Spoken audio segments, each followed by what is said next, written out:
ಶ್ರೀ ಪರ್ಯಾಯ ಶಿರೂರು ಮಠದಿಂದ ಮಧ್ವ ಸಿದ್ಧಾಂತಕ್ಕೆ ಅವಮಾನ ಎಂಬಂತಹ ಒಂದು ವಿಡಿಯೋವನ್ನು ಮಾಡಲಾಗಿತ್ತು.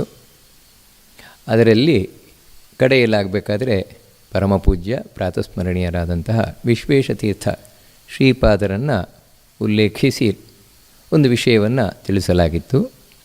ಅದಕ್ಕೆ ಸಂಬಂಧಪಟ್ಟ ಹಾಗೆ ನಿನ್ನೆ ರಾತ್ರಿ ಒಬ್ಬರು ವಿಶ್ವೇಶತೀರ್ಥ ಶ್ರೀಪಾದರ ಶಿಷ್ಯರು ಫೋನನ್ನು ಮಾಡಿ ನಿಮ್ಮಿಂದ ಪರಮಪೂಜ್ಯ ವಿಶ್ವೇಶತೀರ್ಥ ಶ್ರೀಪಾದರಿಗೆ ಅವಮಾನ ಆಗಿದೆ, ಆ ವಿಷಯವನ್ನು ಪ್ರಸ್ತಾಪಿಸುವ ಮೂಲಕ ಅಂತ ಹೇಳಿ ಆಕ್ಷೇಪವನ್ನು ವ್ಯಕ್ತಪಡಿಸಿದರು. ಆಗ ನನಗೆ ಅರ್ಥ ಆದದ್ದೇನು ಅಂತ ಹೇಳಿದರೆ, ಇವರಿಗೆ ನಾನು ಯಾವ ಉದ್ದೇಶದಿಂದ ಅಥವಾ ಮನಸ್ಸಿನಲ್ಲಿ ಯಾವ ಭಾವನೆಯನ್ನು ಇಟ್ಟುಕೊಂಡು ಆ ವಿಷಯವನ್ನು ಪ್ರಸ್ತಾಪ ಮಾಡಿದ್ದೇನೆ ಅದು ಅರ್ಥ ಆಗಿಲ್ಲ. ಇವರು ತಪ್ಪಾಗಿ ಅರ್ಥ ಮಾಡಿಕೊಂಡು ಆಕ್ಷೇಪವನ್ನು ಮಾಡ್ತಾ ಇದ್ದಾರೆ ಅನ್ನುವುದು ನನಗೆ ಗೊತ್ತಾಯಿತು. ಅದರೊಟ್ಟಿಗೆ ಇವರ ಹಾಗೆ ಇನ್ನೂ ಅನೇಕ ಮಂದಿ ತಾವು ತಪ್ಪು ಅರ್ಥೈಸಿಕೊಂಡು ಪರಮಪೂಜ್ಯರಾದಂತಹ ಪೇಜಾವರ ಶ್ರೀಪಾದರಿಗೆ ಅವಮಾನ ಆಗಿದೆ ಅನ್ನುವಂತಹ ತಪ್ಪು ತಿಳುವಳಿಕೆ ಬೇಡ. ಅದಕ್ಕಾಗಿ ಈ ವಿಷಯದಲ್ಲಿ ಸ್ಪಷ್ಟೀಕರಣವನ್ನು ಕೊಡುವಂಥದ್ದು ಅತ್ಯಗತ್ಯ ಅಂತ ಹೇಳಿ ನಾನು ತಿಳ್ಕೊಳ್ತಾ ಇದ್ದೇನೆ.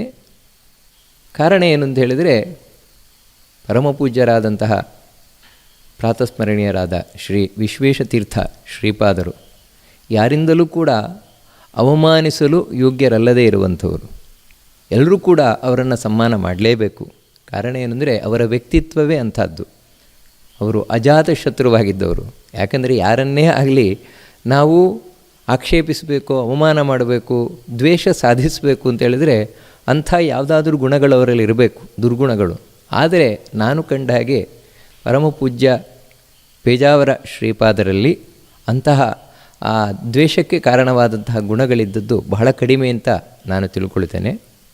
ವಾಸ್ತವಿಕವಾಗಿ ಆ ಘಟನೆಯನ್ನು ನಾನು ಯಾಕೋಸ್ಕರ ಉಲ್ಲೇಖ ಮಾಡಿದೆ, ಇಫ್ತಾರ್ ಕೂಟ ಅದರ ಬಗ್ಗೆ ಯಾಕೆ ಉಲ್ಲೇಖವನ್ನು ಮಾಡಿದೆ ಅಂತ ಹೇಳಿದರೆ, ನನಗೂ ಹಾಗೂ ಪರಮಪೂಜ್ಯ ಪೇಜಾವರ ಶ್ರೀಪಾದರಿಗೂ ಯಾವ ರೀತಿ ಒಂದು ನಂಟಿತ್ತು ಅದನ್ನು ನಾನು ನಿಮಗೆ ತಿಳಿಸಲೇಬೇಕು ಈ ಸಂದರ್ಭದಲ್ಲಿ. ಈ ಪಂಚಾಂಗದ ಗೊಂದಲಕ್ಕೆ ಸಂಬಂಧಪಟ್ಟಾಗಿ ಒಂದೊಂದು ಮಠಗಳಲ್ಲಿ, ಒಂದೊಂದು ಮಂದಿರಗಳಲ್ಲಿ ಒಂದೊಂದು ಏಕಾದಶಿಯನ್ನು ಮಾಡುವಂಥದ್ದು, ಒಂದೊಂದು ರೀತಿಯ ಪಂಚಾಂಗಗಳು. ಇದಕ್ಕೆ ಸಂಬಂಧಪಟ್ಟಾಗಿ ನಾನು ಕೂಡ ಬಹಳಷ್ಟು ನೊಂದಿದವನು ಮೊದಲು.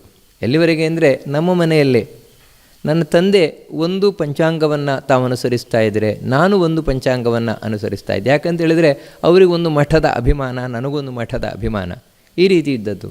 ಇದರಿಂದ ಬಹಳ ಬೇಸತ್ತು, ಇದಕ್ಕೆ ಏನಾದರೂ ಪರಿಹಾರವನ್ನು ಹುಡುಕಬೇಕಲ್ವಾ ಅಂತ ಹೇಳಿ ನಾನು ಹೊರಟು ಎಲ್ಲರಿಗೂ ಇವಾಗ ನಮಗೆ ಆದಿಗುರುಗಳಾಗಿರುವಂಥವರು ಮಧ್ವಾಚಾರ್ಯರು. ಅಂತಹ ಜಗದ್ಗುರುಗಳಾದ ಮಧ್ವಾಚಾರ್ಯರು ಯಾವ ಪಂಚಾಂಗವನ್ನು ಅನುಸರಿಸಿ, ಎಂತಹ ಪಂಚಾಂಗವನ್ನು ಅನುಸರಿಸಿ ಏಕಾದಶಿಯನ್ನು ಮಾಡಿದ್ದಾರೆ, ಅದನ್ನು ನಾವು ಕಂಡುಕೊಂಡು ಅಂತ ಹೇಳಿದರೆ ಈ ಸಮಸ್ಯೆಗೆ ಪರಿಹಾರ ಸಿಗಬಹುದು ಅಂತ ಈ ನಿಟ್ಟಿನಲ್ಲಿ ಬಹಳಷ್ಟು ಪ್ರಯತ್ನವನ್ನು ಪಟ್ಟು ಕಡೆಗೆ ಜಗದ್ಗುರುಗಳಾದ ಮಧ್ವಾಚಾರ್ಯರ ಹಾಗೂ ಕೃಷ್ಣನ ಅನುಗ್ರಹದಿಂದಲೇ ಇವತ್ತಿಗೆ 800 ವರ್ಷಗಳ ಹಿಂದೆ ಆಚಾರ್ಯರು ಎಂತಹ ಪಂಚಾಂಗವನ್ನು ಅನುಸರಿಸಿದರೂ, ಯಾವ ಗಣಿತವನ್ನು ಅನುಸರಿಸಿದರೂ ಅದನ್ನು ನಾವು ಕಂಡುಕೊಂಡವು. ಇವತ್ತಿಗೂ ಅದನ್ನು ಯಾರಿಗಾದರೂ ಕೇಳಿದರೆ ಹೇಳಲಿಕ್ಕೆ ತಯಾರಿದ್ದೇವೆ.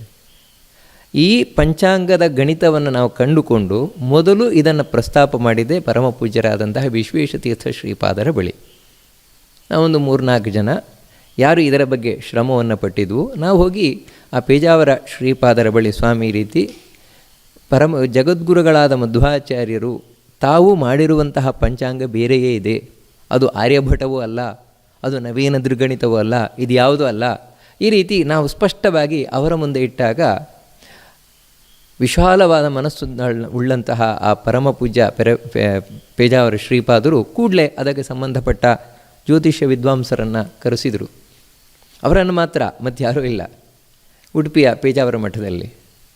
ನಂತರ ನಾವೇನು ವಿಷಯವನ್ನು ಪ್ರಸ್ತಾಪ ಮಾಡ್ತಾ ಇದ್ದೇವೆ ಅದನ್ನು ಅವರು ಮುಂದೆ ಹೇಳಿದರು. ನೋಡಿ, ಈ ರೀತಿ ಹೇಳ್ತಾ ಇದ್ದಾರೆ ಇವರು, ನವೀನ ದುರ್ಗಣಿತವನ್ನು ಮಧ್ವಾಚಾರ್ಯರು ಮಾಡಿಲ್ಲ ಅಂತ ಹೇಳ್ತಾ ಇದ್ದಾರೆ ಅಂತ ನಮ್ಮ ಏನು ಗಣಿತ ನಾವು ಇಲ್ಲಿ ಕಂಡುಕೊಂಡಿದ್ದೇವೆ ಅದನ್ನು ಅವರು ಮುಂದೆ ಇಟ್ಟರು.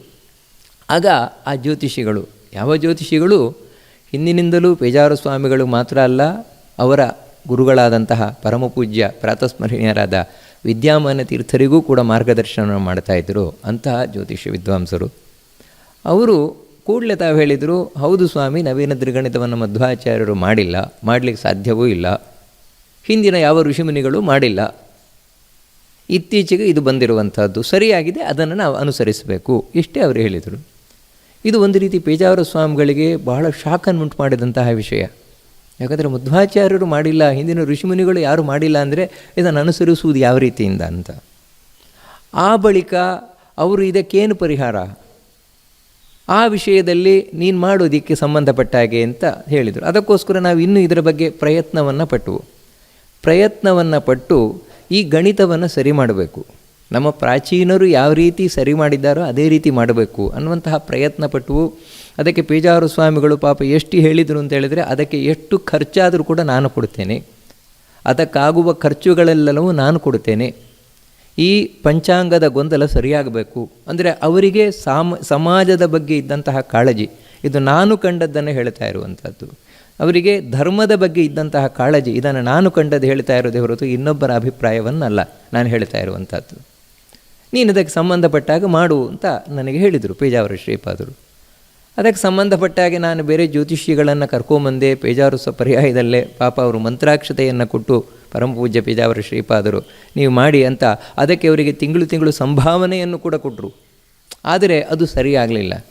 ಕಡೆಗೆ ನಾವೇ ಹೇಳಿದ್ದು, ಸ್ವಾಮಿ ನಾವು ಅದಕ್ಕೆ ಏನು ಮಾಡಬೇಕು ಅದನ್ನು ಮಾಡಲಿಕ್ಕೆ ಪ್ರಯತ್ನ ಪಡ್ತೇವೆ, ಭಗವಂತನ ಅನುಗ್ರಹದಿಂದ ಅದು ಸಾಕಾರ ಆಗಬಹುದು ಅಂತ ಪರಮಪೂಜ್ಯ ಶ್ರೀಪಾದರಿಗೆ ಆಶ್ವಾಸನೆಯನ್ನು ಕೊಟ್ಟು ನಾವು ಈ ನಿಟ್ಟಿನಲ್ಲಿ ಪ್ರಯತ್ನವನ್ನು ಪಟ್ಟು ಉಡುಪಿಯ ಕೃಷ್ಣನ ಪರಮಾನುಗ್ರಹದಿಂದಾಗಿ ಅದಕ್ಕೆ ಸಂಬಂಧಪಟ್ಟಾಗೆ ಒಂದು ಪರಿಹಾರವನ್ನು ಕೂಡ ನಾವು ಕಂಡುಕೊಂಡು ನಮ್ಮ ಪ್ರಾಚೀನರು ಮಧ್ವಾಚಾರ್ಯರು ಯಾವ ರೀತಿ ಗಣಿತವನ್ನು ಮಾಡಿದರು ಅದಕ್ಕೆ ಸರಿಯಾಗಿ ಇವತ್ತು ನಾವು ಈಗಿರುವ ಗಣಿತಗಳನ್ನು ಹೇಗೆ ಸರಿ ಮಾಡಬಹುದು ಆ ರೀತಿ ನಾವು ಅದಕ್ಕೆ ಸರಿಯನ್ನು ಮಾಡಿದ್ವು.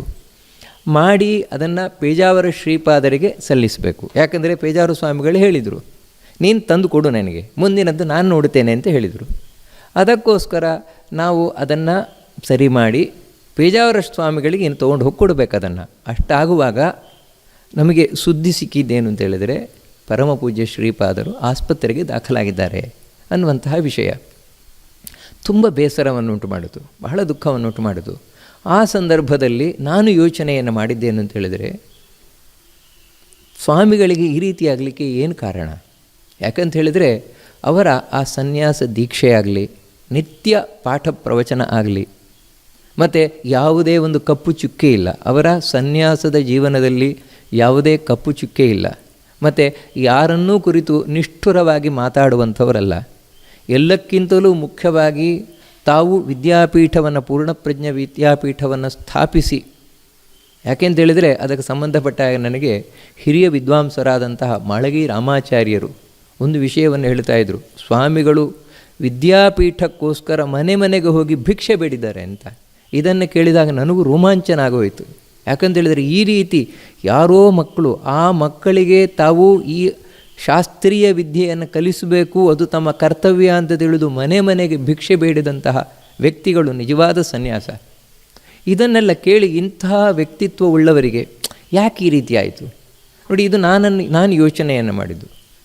ಇದಕ್ಕೆ ಸಂಬಂಧಪಟ್ಟಾಗೆ ಬೇರೆ ಏನೇನೋ ಕಾರಣಗಳಿರ್ಬೋದು, ಇದು ಯಾವುದೂ ಕಾರಣಗಳಲ್ಲ ಅಂತ ನಾನಂತೂ ತಿಳ್ಕೊಳ್ಳುತ್ತೇನೆ. ಯಾಕೆ ಅಂತ ಹೇಳಿದರೆ, ಪೇಜಾವರ ಶ್ರೀಪಾದರಿಗೆ ಮೊದಲು 3-4 ಬಾರಿ ಆಕ್ಸಿಡೆಂಟ್ ಆಗಿದೆ, ಅಪಘಾತ ಆಗಿದೆ. ಅಂಥ ಕೆಲವಂತೂ ಕೂಡ ಪವಾಡ ಸದೃಶವಾಗಿ ಪೇಜಾವರ ಶ್ರೀಪಾದರು ಪಾರಾಗಿದ್ದಾರೆ, ಪವಾಡ ಸದೃಶವಾಗಿ. ಆ ರೀತಿ ಪಾರಾಗಿದ್ದಂತಹ ಮತ್ತೇನೆಂದರೆ, ಯಾವುದೋ ಅವರಿಗೆ ಪೂರ್ವಾರ್ಜಿತ ಕರ್ಮ ಇದೆ ಅಂತೇಳಿದರೆ ಅವರು ನಡೆಸುವಂತಹ ನಿತ್ಯ ಪಾಠ ಪ್ರವಚನದಲ್ಲಿ ಹೋಗದೇ ಇರುವಂತಹ ಅಂಥ ಪಾಪ ಇದೆಯಾ? ಸಾಧ್ಯವೇ ಇಲ್ಲ. ಯಾಕಂದರೆ ಅವರ ಪಾಠ ಪ್ರವಚನದ ದೀಕ್ಷೆ ಅದು ಈಗಲೂ ನಾವು ನೋಡಲಿಕ್ಕೆ ಸಾಧ್ಯ ಇಲ್ಲ ಯಾರಲ್ಲೂ. ಆ ರೀತಿ ದೀಕ್ಷೆಯಿಂದಿದ್ದವರು ಪೇಜಾವರ ಶ್ರೀಪಾದರು. ಅವರಿಗೆ ಈ ರೀತಿ ಆಗಲಿಕ್ಕೆ ಏನು ಕಾರಣ? ಅದಕ್ಕೆ ನನಗೆ ಕಂಡದ್ದೇನೆಂದರೆ, ಇದು ಯಾವುದೋ ಪೂರ್ವಜನ್ಮದ ಪಾಪ ಮುಂತಾದವುಗಳನ್ನು ನಾನು ತಿಳ್ಕೊಳ್ಳೋದಿಲ್ಲ. ಮತ್ತೇನು ಅಂತ ಹೇಳಿದ್ರೆ, ಪೇಜಾವರ ಶ್ರೀಪಾದರ ಜೀವನದಲ್ಲಿ ಒಂದು ತಪ್ಪು ನನಗೆ ಕಾಣಿಸುವುದೇನು ಅಂತ ಹೇಳಿದ್ರೆ, ಅದೇ ನಾನು ಹೇಳಿದ್ದು ಇಫ್ತಾರ್ ಕೂಟ. ಇಸ್ಲಾಂ ಧರ್ಮದವರಿಗೆ ಕೃಷ್ಣ ಮಠದಲ್ಲಿ, ಬೇರೆ ಕಡೆಯ ನಾನು ಆಕ್ಷೇಪ ಮಾಡ್ತಾ ಇರಲಿಲ್ಲ, ಶ್ರೀ ಕೃಷ್ಣ ಮಠದಲ್ಲಿ ಏನು ಇಫ್ತಾರ್ ಕೂಟದ ಆಯೋಜನೆಯನ್ನು ಮಾಡಿದರು, ಇದು ಕೃಷ್ಣನಿಗೆ, ಮುಖ್ಯ ಪ್ರಾಣನಿಗೆ ಇಷ್ಟ ಆಗಲಿಲ್ಲ ಅಂತ ಕಾಣಿಸ್ತದೆ ಅಂತ ನಾನು ಇದನ್ನು ಹೇಳಿದೆ. ಯಾಕಂದರೆ ಉಳಿದ ಹಾಗೆ ಯಾವ ತಪ್ಪುಗಳೂ ನನಗೆ ಕಾಣಲಿಲ್ಲ ಪೇಜಾವರ ಶ್ರೀಪಾದರದ್ದು. ಅಂದರೆ ಇಲ್ಲಿ ಗಮನಿಸಬೇಕಾದದ್ದೇನು ಅಂತ ಹೇಳಿದ್ರೆ, ಪೇಜಾವರ ಸ್ವಾಮಿಗಳಿಗೆ ಅವಮಾನ ಮಾಡುವ ವಿಷಯವೇ ಇಲ್ಲ. ಯಾಕಂದರೆ ಆ ಮೇರು ವ್ಯಕ್ತಿತ್ವಕ್ಕೆ ಕಡೆಗೆ ಆ ರೀತಿ ಆಗಲಿಕ್ಕೆ ಸಾಧ್ಯವೇ ಇಲ್ಲ.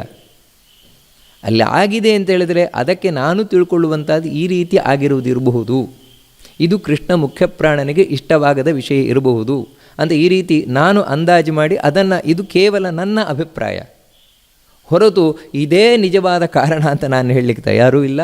ಆ ರೀತಿ ಹೇಳುವ ಅಧಿಕಾರವೂ ನನಗಿಲ್ಲ, ಇದನ್ನು ಸ್ಪಷ್ಟವಾಗಿ ಹೇಳ್ತೇನೆ. ಆದರೆ ನಾನು ಕೊಂಡದ್ದು ಯಾಕಂದರೆ ನನಗೆ ಬೇರೆ ರೀತಿಯಿಂದ ಪೇಜಾವರ ಸ್ವಾಮಿಗಳ ಜೀವನದಲ್ಲಿ, ಯಾಕೆ ಅಂತ ಹೇಳಿದರೆ ಅವರ ವ್ಯಕ್ತಿತ್ವ ಎಷ್ಟು ವಿಶಾಲವಾದದ್ದು, ಎಷ್ಟು ಸರಳವಾದದ್ದು ಅಂತೇಳಿದರೆ, ಒಮ್ಮೆ ಕೃಷ್ಣಾಷ್ಟಮಿಯ ಸಂದರ್ಭದಲ್ಲಿ ನನಗೂ ಹಾಗೂ ಪೇಜಾವರ ಶ್ರೀಪಾದರಿಗೂ ಒಂದು ವಾದ ವಿವಾದ ನಡೆದದ್ದುಂಟು. ಆ ವಾದ ವಿವಾದದಲ್ಲಿ ಪೇಜಾವರ ಶ್ರೀಪಾದರು ಒಂದು ವಿಷಯವನ್ನು ಉಲ್ಲೇಖ ಮಾಡಿದರು. ಆ ಉಲ್ಲೇಖವನ್ನು ಮಾಡಿ ಅದು ನಾನು ಏನು ವಿಷಯ ಹೇಳಿದೆ ಅದನ್ನು ಖಂಡನೆಯನ್ನು ಮಾಡಿದರು. ಆ ನಂತರ ಬಳಿಕ ಒಂದು 5-6 ತಿಂಗಳಾದ ಮೇಲೆ ನಾನು ಅವರನ್ನು ಭೇಟಿಯಾದಾಗ ಮಠದಲ್ಲಿ, ಆಗ ಪೇಜಾವರ ಸ್ವಾಮಿಗಳೇ ನೆನಪು ಮಾಡಿಕೊಂಡು, ಅಂದರೆ ಇದು ನನಗೆ ಅವರ ಎಂಥ ದೊಡ್ಡ ವ್ಯಕ್ತಿತ್ವ ಅಂದರೆ, ನೋಡು ನೀನು ಅವತ್ತು ಒಂದು ವಿಷಯ ಹೇಳಿದೆ, ಅದನ್ನು ನಾನು ಎಲ್ಲೂ ಇಲ್ಲ ಅಂತ ಹೇಳಿ ಖಂಡನೆ ಮಾಡಿದೆ.